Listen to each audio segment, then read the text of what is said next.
We'd like to welcome you to our final day of fracking week.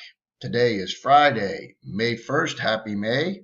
We made it to May. The light is at the end of the tunnel. We don't have too much more left of this e-learning stuff, so keep grinding, keep strong, keep getting after it, and keep submitting assignments. Today is our final day, as I mentioned, for fracking week. And today we will be completing our documentary, Gaslands. Hopefully you've been watching the documentary, averaging 25 to 27 minutes of the documentary each day. If you haven't, there's still time to catch up. You can watch over the weekend to catch up any minutes you might have lost. But remember, as you're watching, please jot down several notes for each of these segments that you're watching. For about every 25 minutes or so, you should be making a note. That's averaging about one note every 5 or 6 minutes or so, and you should be fine.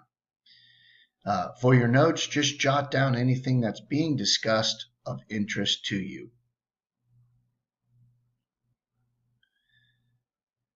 Again, if you need more time to submit this thing, if you're going to watch this weekend, that is fine. Just submit it whenever you're finished. But please submit your notes from the documentary. Again, share it with me at my email, steve.hippemeyer@ketteringschools.org. I hope you've been enjoying Fracking Week, and I look forward to reading your notes. Have a great day.